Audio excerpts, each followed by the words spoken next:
What's up guys, Broke Breyer Gal here, and today I have a very exciting video. I just got back from Breyerfest 2023 and I get to do an awesome haul video for you guys. I definitely bought a lot of models this year, way more than I did last year, but I got some really cool stuff, so I just wanted to show you guys the loot.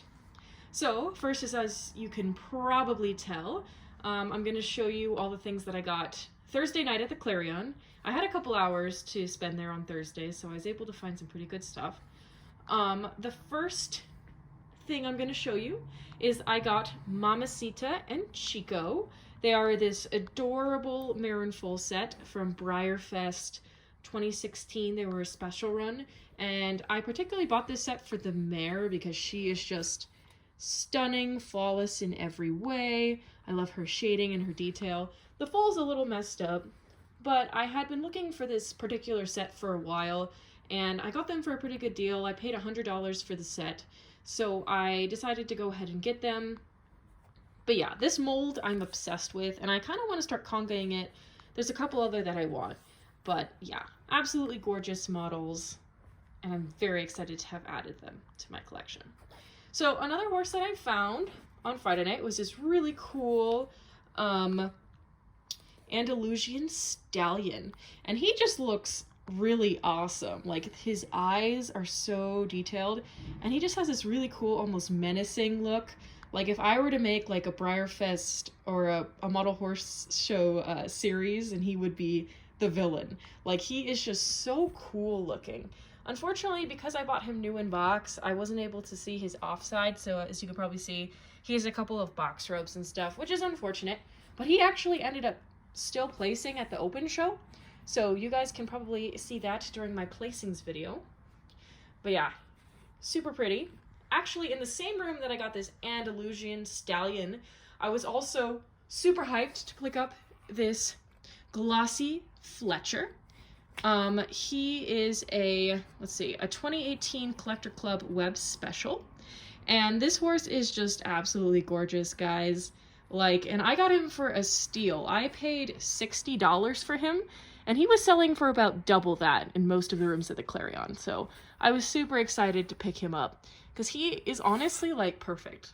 Like, I've been looking over him, and there's really hardly anything that I can tell that's wrong with him, which is really rare for a model.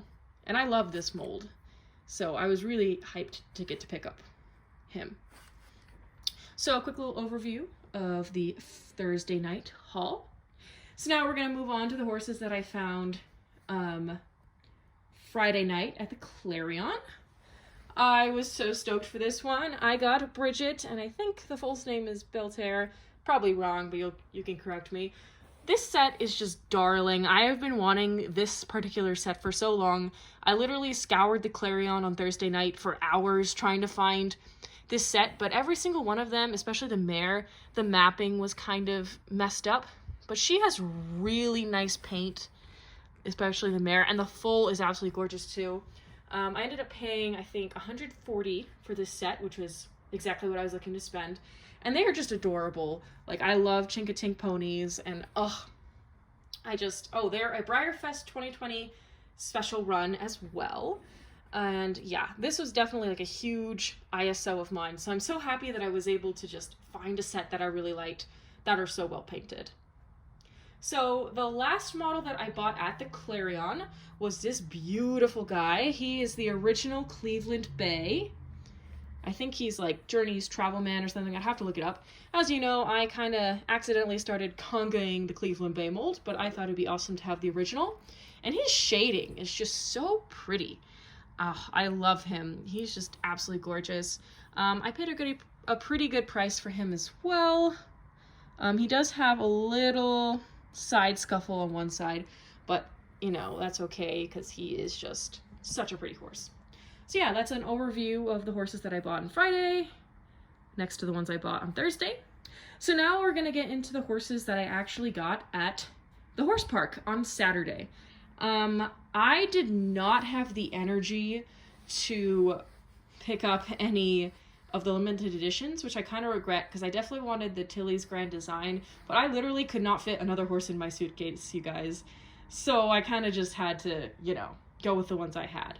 But surprisingly, I ended up getting this adorable little stablemate. This is Whip. He came with the general admission ticket that I had. And this horse is literally perfect. Like, I've never gotten a model directly from Breyer that has had, like, no flaws. And he is gorgeous. And this might surprise you that this is the one that I picked if you saw my video where I talked about my first impressions of the Breyerfest horses. Because I really didn't like him at first. But after some time and seeing the mold in person and stuff, I realized I really, really did like him. So I ended up picking him. And I'm really glad I did. He's also really big for a stablemate, which I do like. So one of the other special runs that I got was Wells, who you all know I love and adore. I ended up pulling the matte one. I would have preferred the glossy, but that's okay because he's still really, really cute. I particularly love his eyes. He just has like this really kind eye. He has kind of intense dappling for my like, but I do like this kind of dusty gray coloring that he has with the bright white mane and tail. And his marking is so nice. I love how it kind of fades to that pink color, and he even has the little details on his muzzle. Unfortunately, my Wells did come with a couple of flaws. I don't know if the camera will pick it up, but like on his belly there, and he has like a little extra plastic. I mean, which is unfortunate because I really like him, so I probably will be looking for another Wells that is glossy, but he is still a gorgeous, gorgeous boy. So we're gonna move on to the celebration horse, and I honestly hated him first impression, but now that he's in hand and in person, I do like him a lot more. They did do a really good job with his markings and his feet, and the color is a lot more modern than the pictures made it look, so he's not as bad. Is he my favorite of all time? Not necessarily, and mine did come with like a dwarfed ear. Like, I think part of his ear got chopped off or something, but you know, at the end of the day, that's okay, because I'm definitely not going to have this horse in my show string. And he is really cute because I got to see the real horse in person, so I do like that he reminds me of that and of Breyerfest. And I do love this ribbon that they added. I feel like they should add a detail like that for every celebration horse. So, moving on to the last horse that I got. It is the Stagecoach Surprise model. I ended up pulling the black and white Pinto, and he's very pretty. He has this really interesting, it's not glossy, but it's like this metallic, you can see his pearly kind of sheen to him, which is super nice, and it makes him look a little bit more, I don't know, expensive, I guess. I love the choice of Hamilton for the surprise model, although it's going to be really hard to show this particular mold in a show just because it's really competitive and there's a lot of people who have the same horse. But I don't know, he's really well done. Like, all of his markings and things are super crisp. I think he might have a couple things that are out of whack. And, you know, of course I would love a glossy, but if they have any more surprises in the second chance sale that they do, I definitely would want to get another surprise. And I didn't really have a lot of preferences for color this year. Like, I really like the black and white one. My favorite was probably the chestnut. But yeah, they were all, like, really, really pretty. And he also does have this really cool yellow and blue rope thing in his hair. But yeah, those are all of the horses that I got. We'll do another quick little overview for you. So yeah, I feel like that's a pretty decent haul for my second ever Breyerfest. Up next, I'm going to be showing you guys some really cool stuff. I'm going to do a placings video from the open show, as well as kind of some more experience videos of Breyerfest. So stay tuned for that.